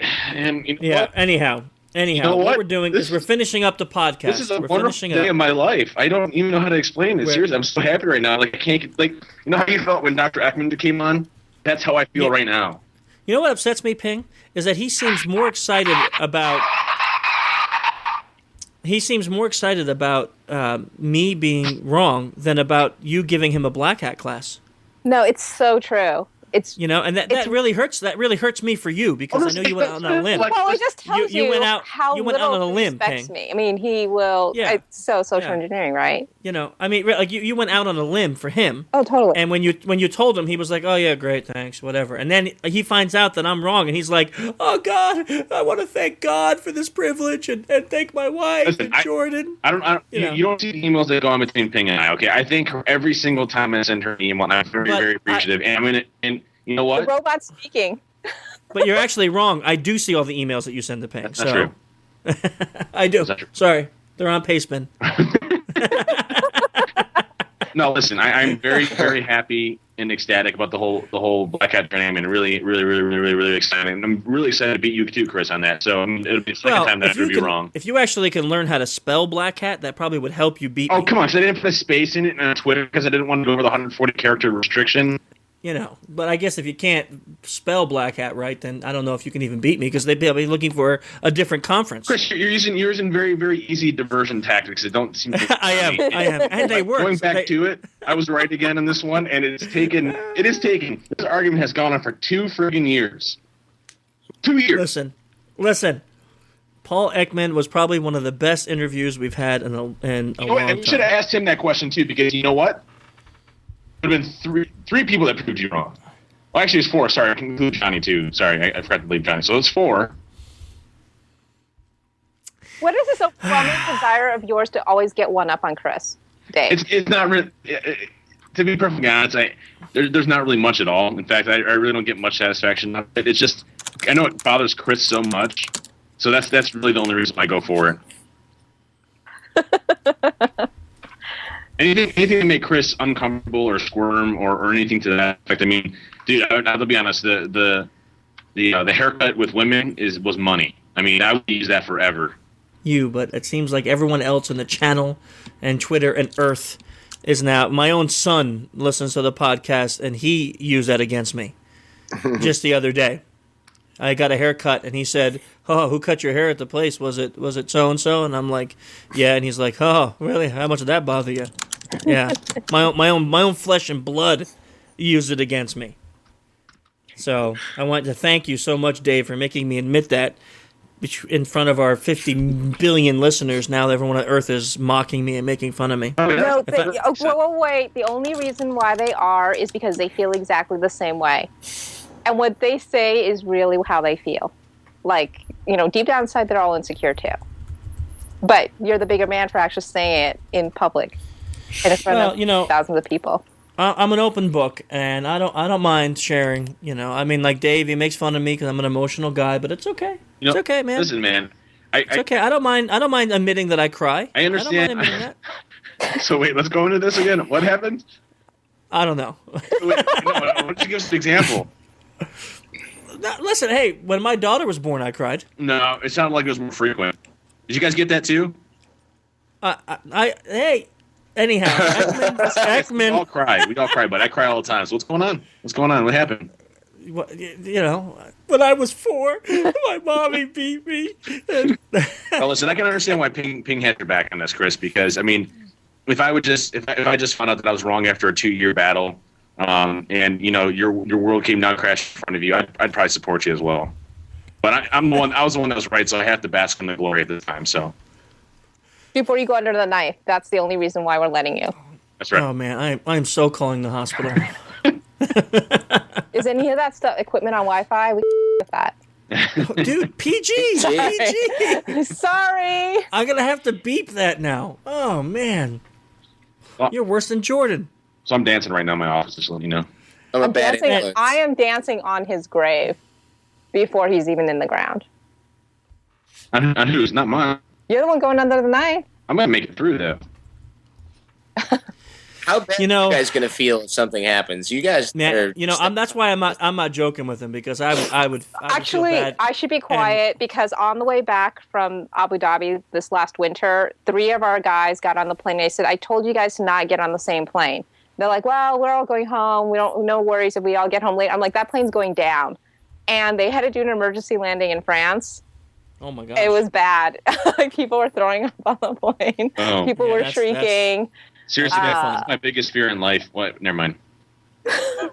Yeah, that's not my biggest fear. But now that I know that about you, Dave, actually, I can't even make fun of you about that. I can't, because flying. I'm terrified of flying. Yeah, it's a weird. I don't actually have a fear of flying, but I definitely don't want to die that way. But I for sure have a fear of flying. There's no question about it. It drives me insane. It's just. I would feel bad if you croaked and then Jordan had to marry your wife and take care of your kids and they were calling him daddy. It would be sad. Awkward. Yeah. Awkward. But listen, Jordan and I got this BFF thing going. I'd be okay with it. So, How does your wife look, Dave? She's great, man. She's great. Smoking. Good. Okay. She definitely got the raw end of the deal. in that let's not even go there, because I'm not even talk about you, my friend. Oh, listen, I know that my wife is 1,000 times hotter than me. You're kidding? She's from Thailand. She's Asian. She's like I'm dog meat compared to her. I think that's dinner over there where she comes from, so you gotta be careful. Dude, it's my wife. And by the way, I have eaten dog over there, and it's not bad. I ate dog in North Korea, and let me tell you, it was gnarly, and it had hair on it, which is bogus. But they probably don't even have stuff to properly prepare it, because the way my mom told me, because I asked her if she ever ate dog meat when she lived in China, because she grew up in China, and my grandparents as well, was that dog meat, when it's being cooked properly, will make nuns and monks break their vows, because nuns and monks in China are vegetarian. But the smell of roasting dog meat is so sweet that they will break their vows. So in North Korea, you probably just had a bad experience. Bad dog meat in North Korea sounds like an album title. Bad dog. Wow, we really have digressed. We really have, yeah. I mean, there is no point.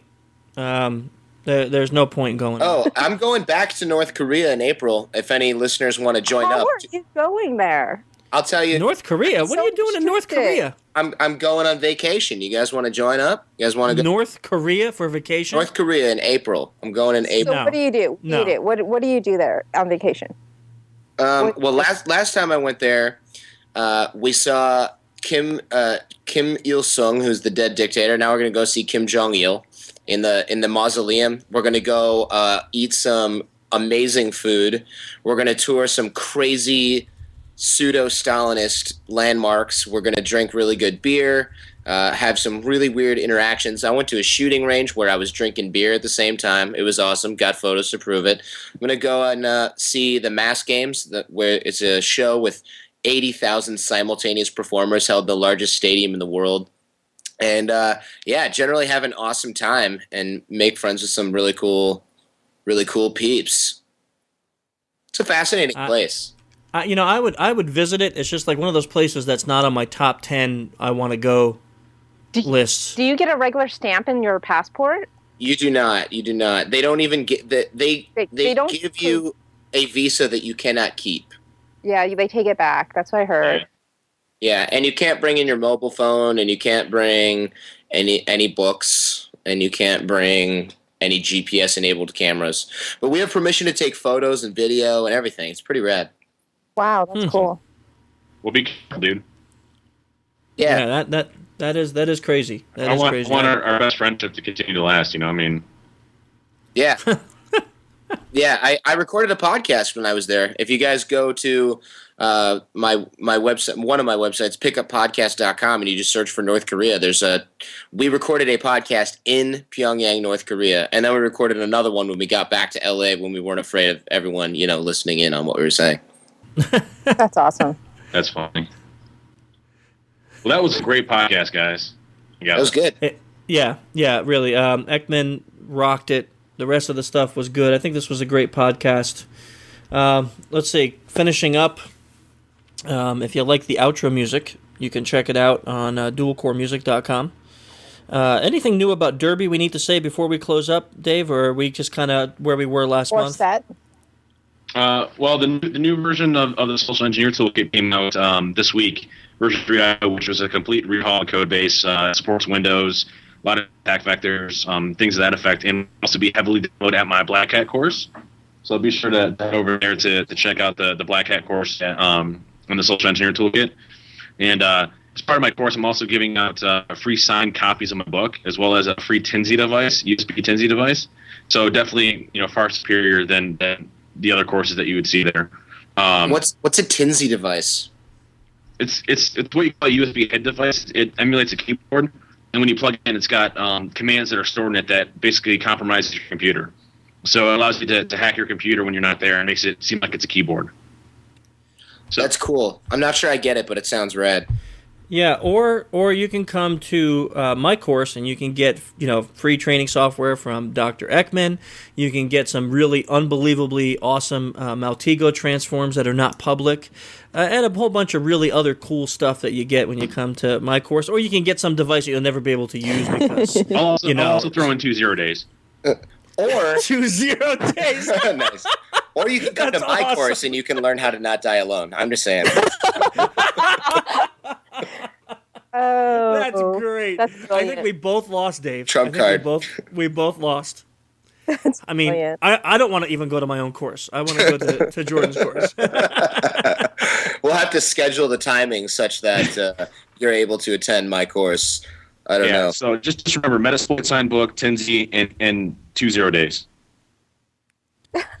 2 0 days. Or not die alone. Or not die alone. And I would like to mention that any of the companies that are the owners of the software of the 2.0 days that Dave will be giving out, I have his personal email address if you'd like it, and his phone number and his home address. So just call me. Whereas I will not be giving out illegal things, but I will be giving out things that will benefit you in your everyday life and your business. Or you cannot die alone. Yes, or you cannot die alone. And if you come to my course, I'll even introduce you to Jordan personally. There you go. He's my... Yeah, No, There you go. Gross. let's be No, serious. because Jordan will be coming into my class to say hi and to And Jordan will be coming to my class as well because we're best friends. Pass. Ping, you're doing that. You just don't know it yet. Ping, Oh, Ping, really? I I have so many black hat passes, not even funny. Jordan's getting one. Yeah, yeah. That's only for the briefings, not the training.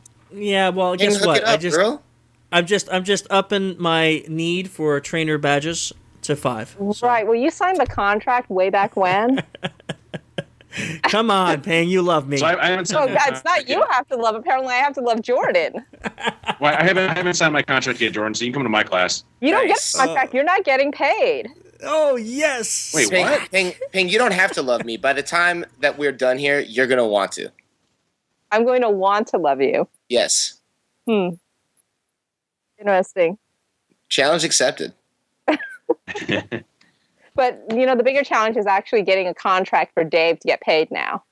Yeah. Yeah, that's not going to happen. Yeah. Wait, what? Oh, I'm sorry. Did I say that out loud? I was just looking through the threads on Pastebin again. Well, it was funny. I actually believed her for a second. Like, wait, am I doing this for whatever? I don't care. Yeah. You said you wanted to get back to the community. I have that in an email. I always Yeah. it's fine. Don't As you long as- remember last month? Ping said that all your proceeds are going to me. As long as we can give it for the person that was right from Hackers for Care, that'd be fine with me. Nah. No, but I since I haven't signed my contract, I think I need a speaker or a trainer badge for Jordan. Oh, really? Well, you have an assistant, right, Dave? Yeah. Yeah. So you have an assistant. She doesn't need to know who the assistant is. and you It's just not in his RFP. It is. He just It's not- his handwriting is sloppy. Proposal that he sent to me. It's not in there. That's all shenanigans. It's not even really like I typed it. I had my assistant do that. She messed it up. All right. All right, We'll Jordan. continue this next month. We'll figure it out, Jordan. Don't worry, buddy. I got your Good. back. Thanks. I got your Yeah, back. I can't wait to meet all you guys at DEF CON if I can get in the building. Yeah. You don't worry. Don't worry. Yeah. DEF CON will be easier. I have like 1,000 badges because I have all these helpers and stuff. So you can come in. No problem. Just remember, Jordan, that I like you better more than Chris. So just, Okay, I will try to keep all this stuff straight as the date approaches. Yeah, well, I mean, I think Dave does like you better because, you proved me wrong. So, and you definitely used my own book against me. So I definitely don't like you right now. As a matter of fact, you're no longer on the podcast. So it was nice. It was nice knowing you. Nice. Well, you do know, if it makes you feel any better, you do know that I am an attorney in New York State, and I went to a really good law school, so I got that logic down. You didn't know that? What? Yeah, you guys didn't know. You're an attorney? Yeah. In New York? Come Yeah, on. I worked on Wall Street before I started doing the Art of Charm. Okay. You know what? I'm done. I give up. I'm not even a social engineer anymore. You have the wackedest life story ever. Yeah, I went to Michigan Law, and I graduated in 2007. And That's he ridiculous.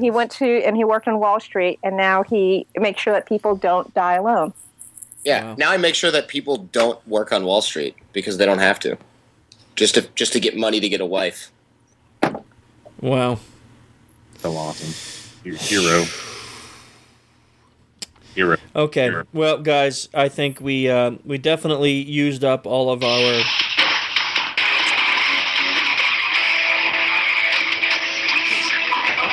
That was really loud. I don't even know. what That was that a Juicy Fruit commercial from the 80s? So okay. Hero by Foo Fighters. Sorry, I was trying to find the Oh, man. one part of it, but I messed up. Anyhow, we got through set. We got through all of that.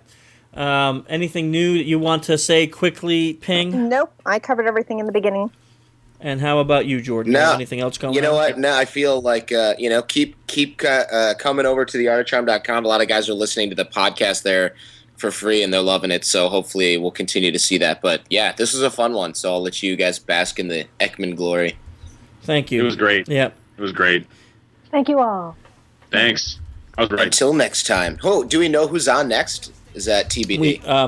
We have people lined up, but I never announce it because sometimes things change so last minute. Cool. Fair enough. TBD then, in that case. Yeah. Yeah, and until next month, check us out. If you want to follow us, it's Human Hacker on Twitter. On the irc.freenode.net network, it's channel social-engineer, of course, social-engineer.org and social-engineer.com. New Thank you whoever's messing up in the background, but we have some new stuff on the site. The site's changed, and we look forward to seeing you guys out at RSA. Until next month. See you. Know a little about a lot, and a lot about a little. So most conversations put me somewhere in the middle. My pop culture knowledge leaves me feeling kinda scary. It lets me chat with working class and gossip secretaries. Recon the boardroom, looking for the top thing. Loosen up execs when I ask about the golf swing. Start spewing secrets, just like a torrent. Can't really blame them, we all wanna feel important. It might seem different from what you were envisioning. The key to communicate, it's all about the listening. I'm gonna use every trick in the book. I'll try my best to get you hooked. I'm gonna use every trick in the book. I'll try my best to get you. I'm gonna use every trick in the book. I'll try my best to get you hooked. I'm gonna use every trick in the book. I'll try my best to get you. Offering support to employees is the best. When I'm calling random users and claiming I'm a tech, he's just here to help. So they're easily believing him. Jamming, playing, scamming, spanning every single medium. Recording while I'm spidering your phone menu system. The mirror it and use it for my own acquisition. Get him on the line, I just do a little switching. Sending out my number in the message when I'm fishing. 6 billion people, it's really quite a market. Customers, employees, everyone's a target. Backing up my claims, using all the common slang. Lingo for the layout, drop the manager's name. Collecting all the sweet stuff like honey to a bumblebee. Like every unlisted number dialed to your company. You saw me, you probably think I'm clumsy, but I'm not. Cause I'm dropping all these USB drives around the parking lot. Whoops. I'm gonna use every trick in the book. I'll try my best to get you hooked. I'm gonna use every trick in the book. I'll try my best to get you. I'm gonna use every trick in the book. I'll try my best